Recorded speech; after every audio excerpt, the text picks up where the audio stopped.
జగన్ ఏపీకి ఎలా ముఖ్యమంత్రి అయ్యారో అర్థం కావటం లేదని సీఎం చంద్రబాబు ఎద్దేవా చేశారు. అసలు జగన్కి ఏ పార్టీ విజ్ఞానం ఉందో తాజాగా మరోసారి రుజువైంది. బుడమేరుకి గేట్ ఎత్తివేశారని అన్న జగన్ని సోషల్ మీడియాలో ఆడేసుకుంటున్నారు నెటిజన్లు.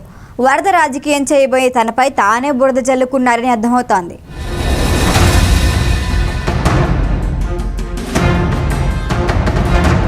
ఏపీలో వరదలు వచ్చాయి, అటు తెలంగాణలో కూడా వరదలు వచ్చాయి. ఏపీలో విజయవాడ మునిగిపోతే తెలంగాణలో ఖమ్మం జిల్లా వాసులు కష్టాల పాలయ్యారు. రెండు రాష్ట్రాల్లో ప్రభుత్వాలు చురుగ్గా స్పందించాయి, సహాయక చర్యలు ముమ్మరం చేశాయి.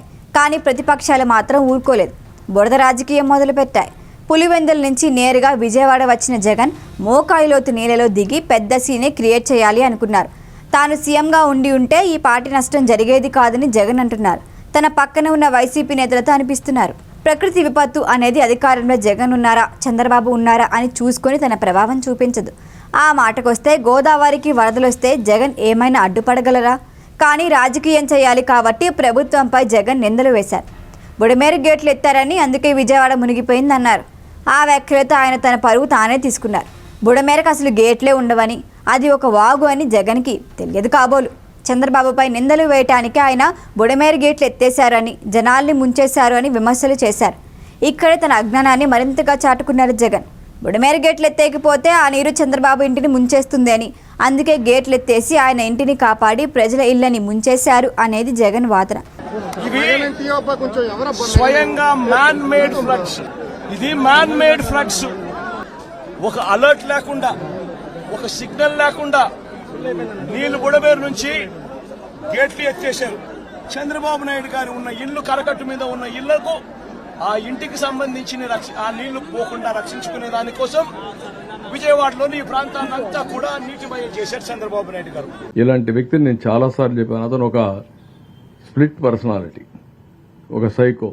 ఆయన అనుకున్నదే రైట్ అని మనం నమ్మిస్తాడు, మెస్ప్రిజం చేయడం, అదే మాట్లాడుతూ. ఇప్పుడు కూడా ఈ రోజు కూడా చూశాను నేను.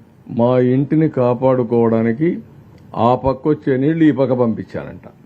Can you tell? బుద్ధి జ్ఞానం ఉందే? బుడమేరు అది ఒక వాగు, అది ఒక డ్రెయిన్కు నదికి డిఫరెంట్ తిరిగిన వాటిని ఏమంటాం? ఇంకా అలాంటి వ్యక్తిని మేము మాట్లాడుతున్నాం. ఇప్పుడు దానికి గేట్లు ఎత్తేసామంట, దానికి నీళ్లు ఈ పక్క నుంచి ఆ పక్క పంపించామంట. మా ఇల్లు అవతల సైడ్ ఉంటుంది, బుడమేరు యువతల సైడ్ ఉంటుంది.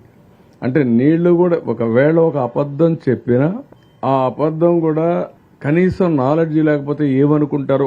అసలు బుడమేరు కృష్ణానదికి అవతలు ఉంటుంది, చంద్రబాబు ఇల్లు కరకట్టపై యువతలు ఉంటుంది. ఆ మాత్రం తెలియకుండా జగన్ పేపర్పై ఉన్న మ్యాటర్ చదివి జనం ముందు తన అమాయకత్వాన్ని బయట పెట్టుకున్నారు. వరదల్లో జగన్ బురద రాజకీయం పూర్తిగా రివర్స్ అయింది. తాను ఉంటే వాలంటీర్ల సేవలు అందించేవారని, సచివాలయ వ్యవస్థ కూడా బ్రహ్మాండంగా పనిచేసేది అని చెప్పుకొచ్చారు జగన్. వైసీపీ నేతలు కూడా ఇవే వ్యాఖ్యల్ని సమర్థిస్తున్నారు. కానీ వాలంటీర్ వ్యవస్థ లేకుండానే రెవెన్యూ, సచివాలయ ఉద్యోగులతో సీఎం చంద్రబాబు సహాయక చర్యలు చేపట్టారు. దాదాపుగా ఆయన అన్ని ప్రాంతాలని కవర్ చేశారు. తానే స్వయంగా బాధితుల దగ్గరికి వెళ్లి మాట్లాడారు. ఇటు జగన్ మాత్రం సింగనగర్లో ఓ చోట వరద నీటిలో దిగి ఫోటోలకి పోజులిచ్చారు. కృష్ణలంక మునిగిపోకుండా తాను కట్టిన రిటైనింగ్ వాల్ కాపాడిందని ఆయన చెప్పుకోవటం మరో విశేషం. ఆ రిటైనింగ్ వాల్ నిర్మాణాన్ని టీడీపీ చేపట్టింది, చాలా వరకు పూర్తి చేసింది. దానికి కేవలం రంగులు అద్ది అది తన ఘనత అని చెప్పుకుంటున్నారు జగన్. వరదల సమయంలో విజయవాడలో జగన్ చేసిన వ్యాఖ్యలు వైసీపీ 11 సీట్లకే ఎందుకు పరిమితమైంది అనే విషయాన్ని మరోసారి రుజువు చేశాయి అంటున్నారు నెటిజన్లు.